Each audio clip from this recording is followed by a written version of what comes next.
ज्ञान वाणी का नव उपहार, पहुंची शिक्षा के द्वार, पढ़े लिखे और बने कुशल, ज्ञान वाणी का उद्देश्य सफल। ज्ञान वाणी।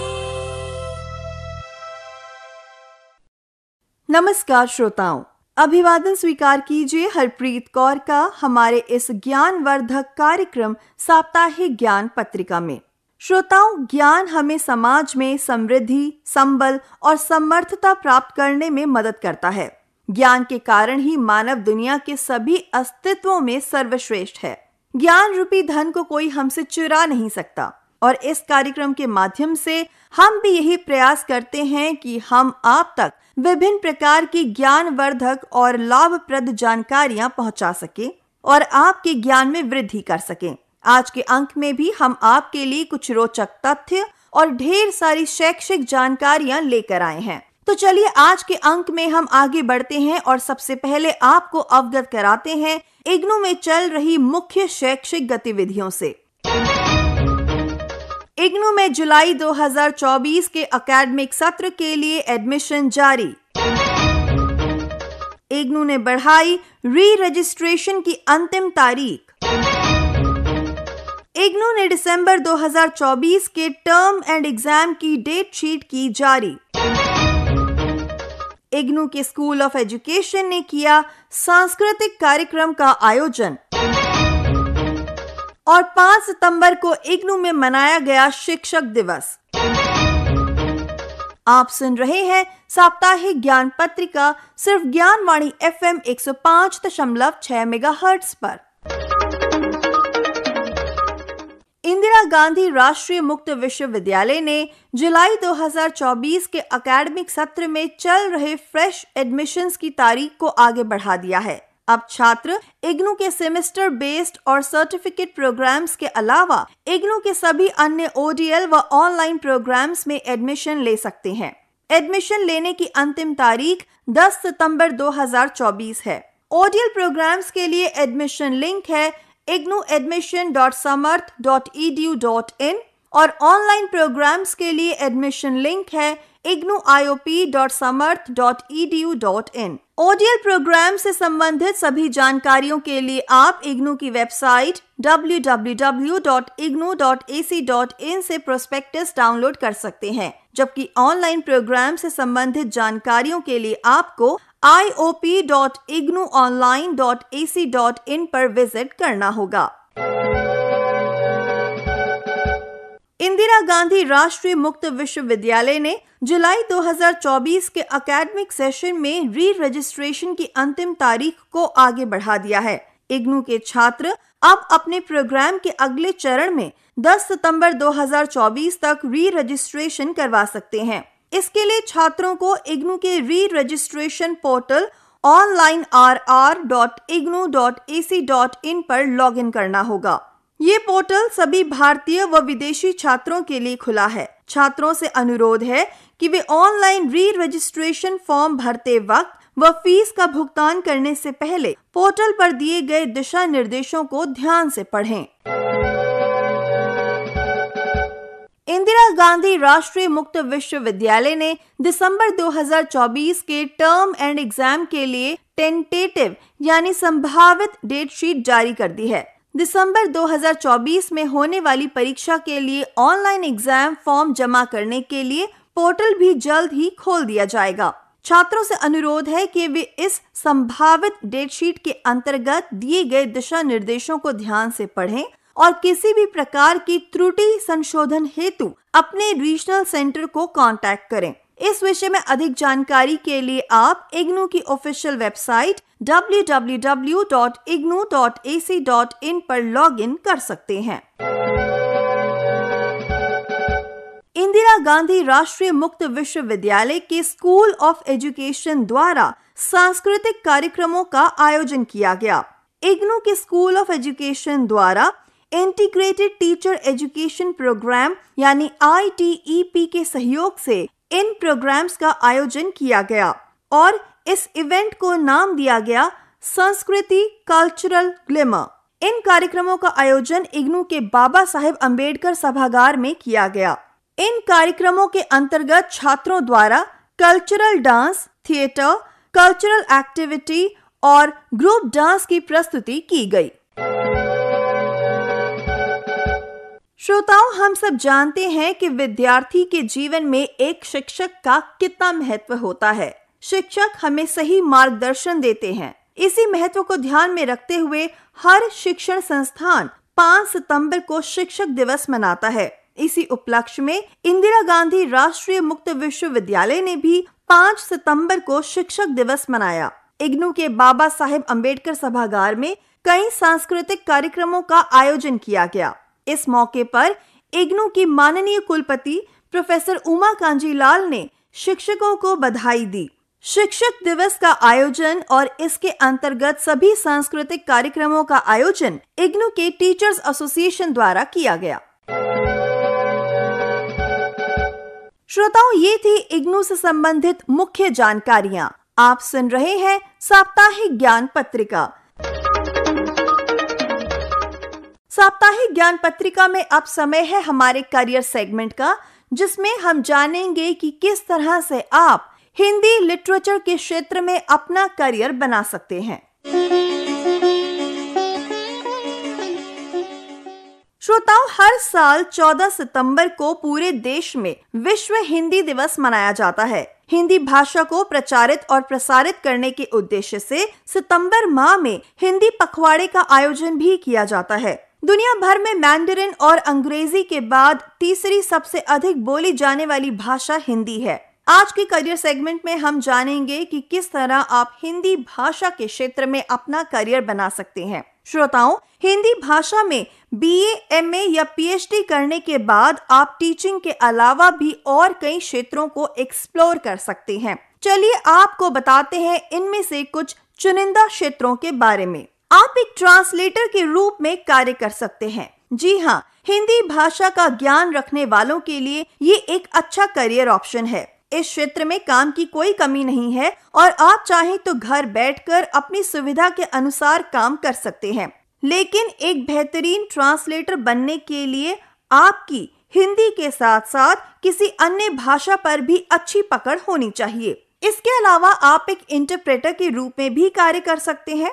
एक इंटरप्रेटर लिखकर नहीं बल्कि मौखिक रूप से एक भाषा का अनुवाद दूसरी भाषा में करता है। इस तरह की नौकरी के अवसर राजनयिक मिशनों, संयुक्त राष्ट्र और विश्वविद्यालयों में उपलब्ध हैं। इंटरप्रेटर के अलावा आप पत्रकारिता में भी अपना करियर बना सकते हैं। जी हाँ, हिंदी साहित्य में डिग्री लेने के बाद आप पत्रकारिता के क्षेत्र में भी कई तरह के करियर ऑप्शंस चुन सकते हैं। आप इस क्षेत्र में news anchor, news editor, news reporter आदि के रूप में कार्य कर सकते हैं। आप ऑनलाइन हिंदी न्यूज वेबसाइट के लिए न्यूज राइटिंग भी कर सकते हैं। इसके अलावा आप एक कंटेंट राइटर बन सकते हैं, वॉइस असिस्टेंट बन सकते हैं और विभिन्न सरकारी संस्थानों में भी कार्य कर सकते हैं। तो ये था हमारा आज का करियर सेगमेंट, जिसमें हमने जाना कि किस तरह आप हिंदी भाषा के क्षेत्र में अपना करियर बना सकते हैं या फिर हिंदी साहित्य की पढ़ाई करने के बाद आप नए नए रोजगार के अवसरों को प्राप्त कर सकते हैं। आप सुन रहे हैं साप्ताहिक ज्ञान पत्रिका। अब समय है रोजगार संबंधित जानकारी का। IDBI बैंक में assistant general manager grade C और मैनेजर ग्रेड B के पदों के लिए आवेदन आमंत्रित किए गए हैं। आप इन पदों के लिए 15 सितंबर 2024 तक आवेदन कर सकते हैं। अधिक जानकारी के लिए लॉगिन करें www.idbibank.in पर। Insurance regulatory and development authority of India Hyderabad में आप असिस्टेंट मैनेजर के पदों के लिए 20 सितंबर 2024 तक आवेदन कर सकते हैं। अधिक जानकारी के लिए लॉगिन करें www.irdai.gov.in पर। Projects and Development India Limited Noida Uttar Pradesh में आप इंजीनियर्स के पदों के लिए आवेदन कर सकते हैं। आप इन पदों के लिए 11 सितंबर 2024 तक आवेदन कर सकते हैं और अधिक जानकारी के लिए आप लॉग इन करें www.pdilin.com पर। सीमेंट कॉर्पोरेशन ऑफ इंडिया में आप additional general manager, deputy general manager, senior manager और इंजीनियर आदि पदों के लिए 16 सितंबर 2024 तक आवेदन कर सकते हैं। अधिक जानकारी के लिए लॉग इन करें www.cciltd.in पर। तो श्रोताओं, ये थी रोजगार से संबंधित जानकारियां। आप सुन रहे हैं साप्ताहिक ज्ञान पत्रिका। अब समय है बीते सप्ताह के इतिहास से जुड़े पन्नों को पलटने का, हमारे segment history of the week में। 1 सितंबर 1956 को भारतीय जीवन बीमा निगम यानी life insurance corporation of India की स्थापना हुई। 2 सितंबर 2009 को पहली बार विश्व नारियल दिवस मनाया गया। इस दिवस की स्थापना Asian and Pacific coconut community द्वारा की गई। 3 सितंबर 1950 को एमिलियो नीनो फरीना विश्व के पहले फॉर्मूला 1 चैंपियन बने। 4 सितंबर 1998 को लैरी पेज और सर्गेई ब्रिन ने गूगल को कंपनी के रूप में रजिस्टर किया और इसके लिए एक बैंक अकाउंट खोला। 5 सितंबर 1888 को भारतीय संस्कृति के संवाहक, प्रख्यात शिक्षाविद तथा भारत के पहले उपराष्ट्रपति व दूसरे राष्ट्रपति डॉक्टर सर्वपल्ली राधाकृष्णन का जन्म हुआ था। उनके जन्मदिन को भारत में प्रतिवर्ष शिक्षक दिवस के रूप में मनाया जाता है। 6 सितंबर 1988 को 11 वर्षीय टॉम ग्रेगरी इंग्लिश चैनल को तैरकर पार करने वाले विश्व के सबसे कम उम्र के तैराक बने। और 7 सितंबर 1923 को वियना, ऑस्ट्रिया में इंटरनेशनल क्रिमिनल पुलिस ऑर्गेनाइजेशन यानी ICPO इंटरपोल का गठन हुआ। तो श्रोताओं, ये थी बीते सप्ताह के इतिहास से जुड़ी कुछ रोचक जानकारियां।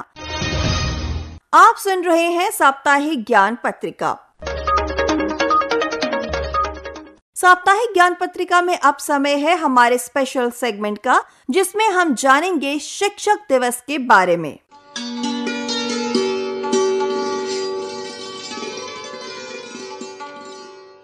श्रोताओं, हम सब जानते हैं कि शिक्षक दिवस भारत में 5 सितंबर को बड़े जोश के साथ मनाया जाता है। ये दिन न केवल हमारे शिक्षकों के योगदान को मान्यता देने के लिए होता है, बल्कि ये उनके प्रति आभार व्यक्त करने का भी एक अवसर है। शिक्षक हमारे जीवन में एक महत्वपूर्ण भूमिका निभाते हैं। वे ना हमें केवल शिक्षा प्रदान करते हैं, बल्कि हमारे कैरेक्टर, वैल्यूज और आदर्शों का निर्माण भी करते हैं। हमारे देश में हर साल 5 सितंबर को शिक्षक दिवस हमारे देश के पूर्व राष्ट्रपति डॉक्टर सर्वपल्ली राधाकृष्णन के जन्मदिन के अवसर पर मनाया जाता है। डॉक्टर S राधाकृष्णन ने भारत के विकास में महत्वपूर्ण योगदान दिया था। वे एक सच्चे शिक्षक थे जिन्होंने अपने जीवन को शिक्षा और ज्ञान के लिए समर्पित किया था। डॉक्टर राधाकृष्णन का जन्म तत्कालीन मद्रास प्रेसिडेंसी के चित्तूर जिले के तिरुत्तनी ग्राम के एक तेलुगु भाषी ब्राह्मण परिवार में 5 सितंबर 1888 को हुआ था।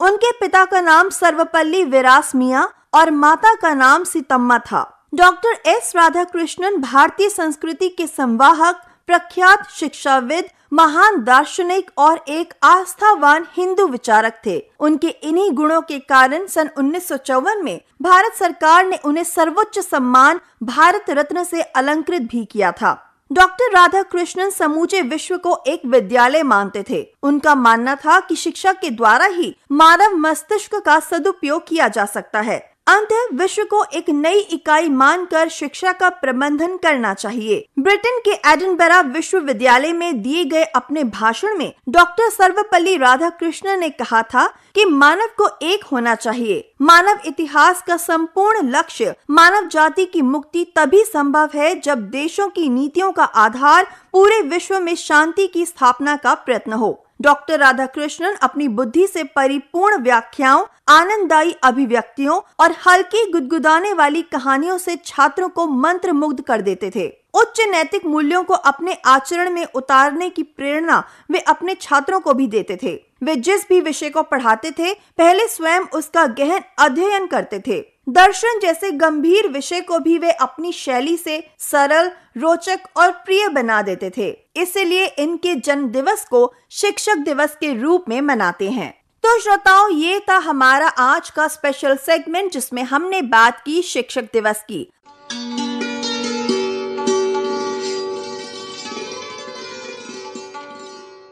आप सुन रहे थे साप्ताहिक ज्ञान पत्रिका।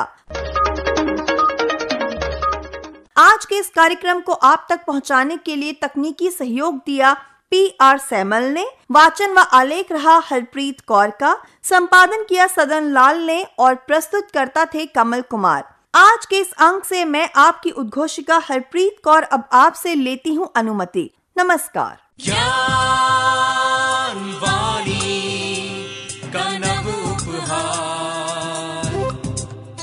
पहुंची शिक्षा